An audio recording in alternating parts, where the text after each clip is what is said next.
Bonjour à tous, ici Nata, votre animatrice du balado Nata PR School.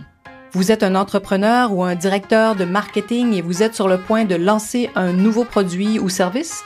Ou vous vendez vos produits depuis un bon moment déjà, mais vous souhaitez savoir comment augmenter votre visibilité, vous faire connaître et toucher plus de clients? Chez Nata PR, nous traitons tous les jours avec de vrais clients et nous vous enseignons des solutions RP faciles, amusantes et honnêtes. Vous apprendrez ici les étapes simples pour combiner la force des relations publiques aux médias sociaux dès maintenant. Suivez-nous!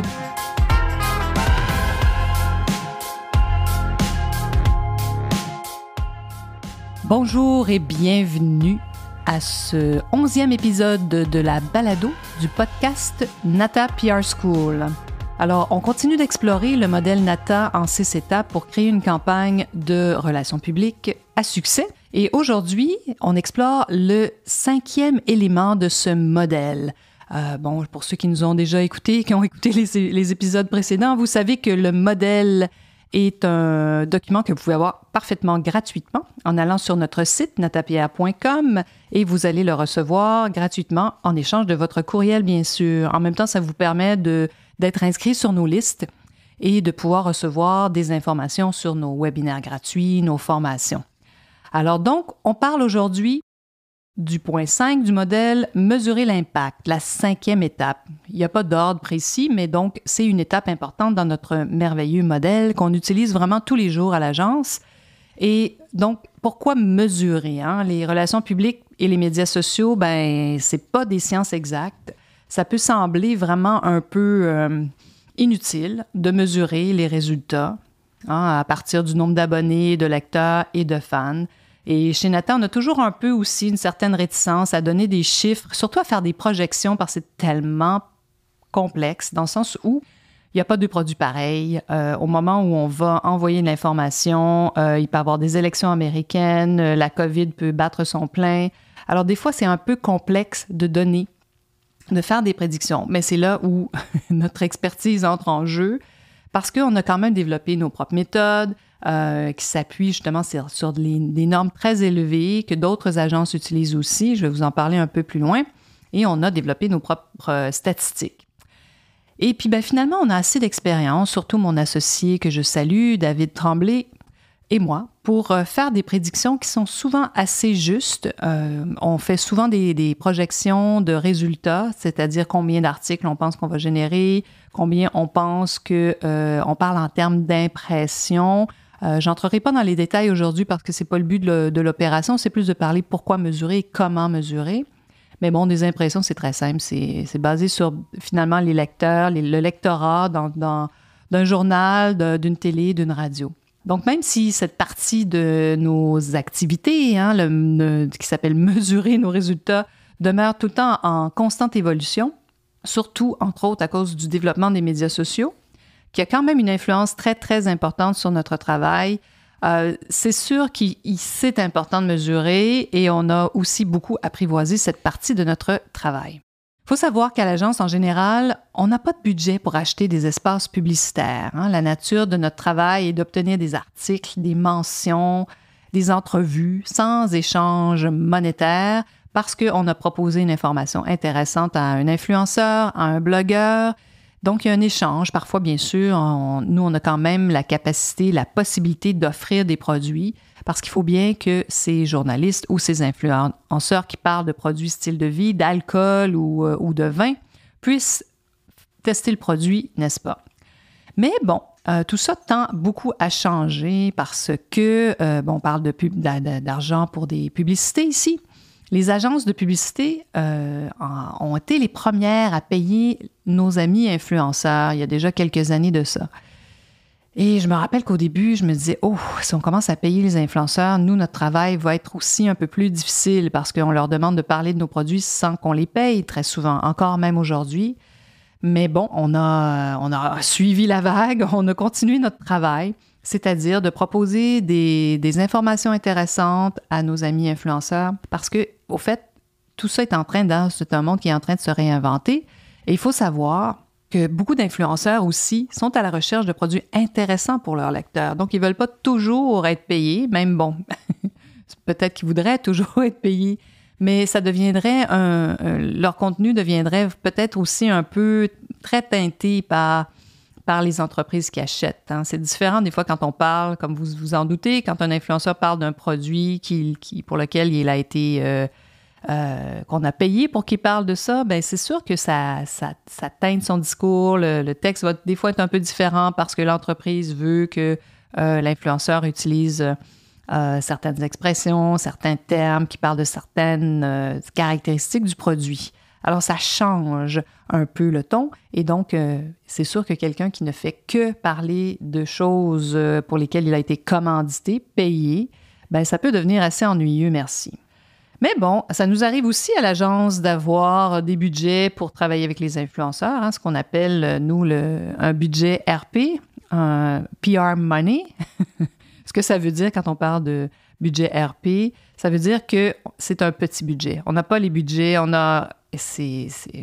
ça ne nous est pas arrivé d'avoir des budgets vraiment de l'ordre de ce qu'une agence de publicité peut avoir, mais on sait qu'à travers nous, comme on a tissé des liens avec nos amis influenceurs, qu'il est possible d'obtenir de la visibilité, d'avoir des campagnes aussi avec des influenceurs à des coûts tout à fait raisonnables. Mais je vous dirais que c'est pas simple, cette zone grise où nous avons parfois accès à des budgets et à d'autres moments, non. C'est sûr que, bon, les agences comme la nôtre, on s'appuie beaucoup sur nos contacts, nos relations et je suis persuadée que c'est encore aujourd'hui ce qui est le plus important, ce qui est le cœur de ce qu'on fait. D'ailleurs, on mise énormément là-dessus. Ça n'empêche pas qu'on a toutes ces capacités de créer des campagnes avec les influenceurs, mais nos relations nous permettent justement de faire les deux, c'est-à-dire que de garder cette relation pour que les influenceurs parlent et créent du contenu organique. Organique, ça veut tout simplement dire non payé. Hein? Donc, on utilise tout le temps des termes un peu compliqués, mais organique, ça veut dire qu'ils vont parler d'un produit sans qu'il soit encadré, à leur manière. Ils vont aussi en parler des fois d'une façon qui vont faire rire leurs fans.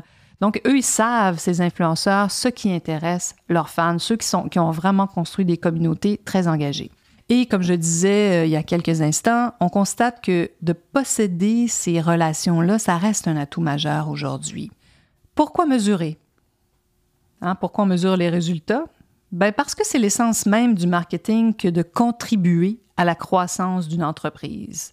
Comme on travaille en étroite collaboration très souvent avec des directeurs du marketing, c'est important pour nous de leur donner aussi des outils pour évaluer notre travail à nous, pour pouvoir dire à leur grand patron, ben oui, on a dépensé des milliers de dollars dans une campagne de relations publiques, voici ce que ça a donné. Voici les résultats générés. Hein? Pourquoi on mesure? Bien, 3 principales raisons. La première, nos clients veulent évaluer le succès d'une campagne RP.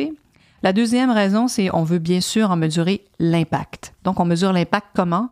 Bien sûr, par le nombre d'articles. Ça reste vraiment la base. Et ensuite, bien sûr, par le nombre de, on va dire, de lecteurs, d'auditeurs, de fans qu'on a touchés avec cette campagne-là. Et la troisième raison, bien, c'est pour nous améliorer. Si on n'a pas mesuré une première campagne, c'est difficile de voir comment la deuxième a pu être meilleure ou moins bonne. Et puis après, bien, il y a différentes raisons. C'est sûr que si on travaille pour une entreprise qui lance un produit avec du maïs et qu'ensuite la deuxième campagne, c'est avec des légumes, bien, c'est sûr que vous comprenez que les résultats peuvent être très, très différents. On a 2 produits différents dans 2 périodes différentes, mais ça nous permet justement, quand on mesure, de voir quels sont les résultats.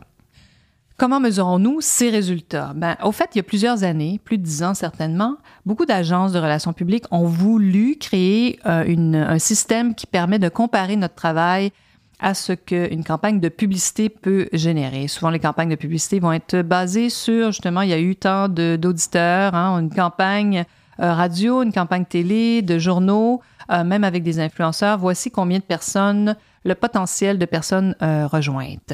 Donc, on utilise, nous aussi, un outil qui ressemble à vraiment une mesure publicitaire. Et puis, bon, on analyse chaque résultat. Bon, je vais vous donner un exemple.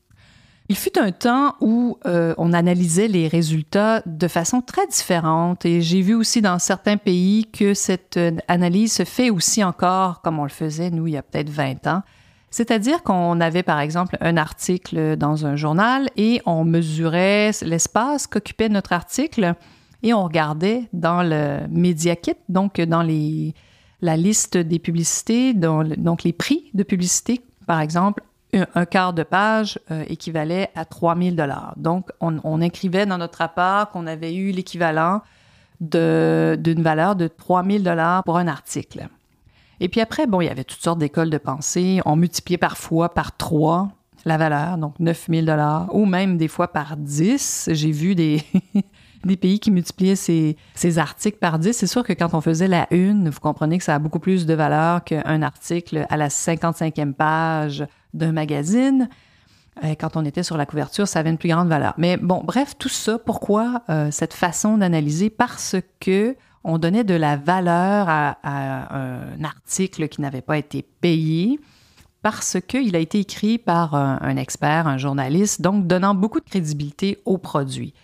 Alors, c'était une façon peut-être un peu boiteuse, parfois même, par exemple, je vous donne un autre exemple, une publicité de 5 minutes, si par exemple un 30 secondes coûtait 500 $.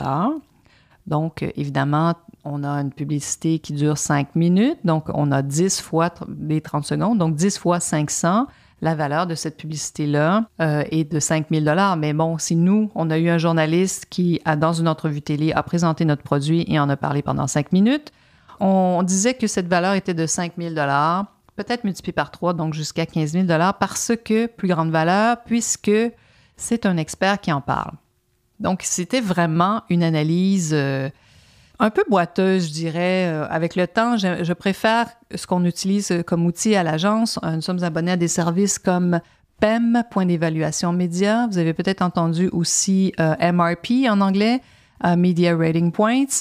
C'est vraiment donc de calculer toutes les parutions finalement et de voir quelles sont, s'il y a par exemple un Vogue avec des millions de lecteurs. Donc, on additionne donc finalement tous les lectorats, tous les fans. Et donc, à partir de ces analyses, c'est là où on peut vraiment aussi avoir des coûts par mille, donc vraiment faire comparer avec de la publicité. Mais mesurer nos résultats aussi, ça permet de mieux comprendre l'évolution des médias avec tous les changements qui se passent, comme vous pouvez vous en douter. Il y a aussi, bien sûr, les médias traditionnels qui bougent, mais même au niveau des médias sociaux, on voit une forte croissance dans plusieurs pays, bien sûr, comment les influenceurs ont de plus en plus, et les médias sociaux occupent de plus en plus de place dans nos rapports. Puis c'est ce qui explique aussi pourquoi à l'agence, nous, on adore combiner les RP traditionnels aux influenceurs. Il y a toutes sortes d'écoles de pensée en ce moment. On devrait peut-être vraiment se concentrer sur ce qui se passe sur les médias sociaux. Les gens veulent augmenter leur vente en ligne. Mais c'est oublié que tous nos médias, tous les grands journaux ont des plateformes web qui sont souvent, fréquentées par des millions de lecteurs.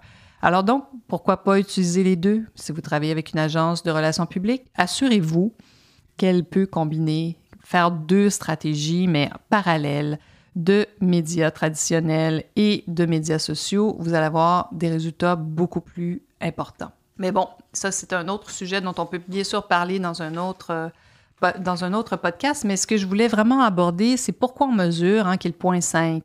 Après, il y a différentes façons de mesurer l'impact. Vous pouvez bien sûr le faire vous-même. Si vous êtes un entrepreneur qui débute, vous avez un produit, vous voulez le lancer. Moi, je vous dirais aussi, c'est possible d'obtenir ce qu'on appelle en bon français les Media Kits de ces entreprises, de ces publications. Donc, vous allez pouvoir avoir justement des informations. Vous pouvez même aussi leur demander combien de lecteurs ils ont, même sur leur plateforme, sur leurs médias sociaux. Normalement, vous allez pouvoir trouver cette information-là assez facilement.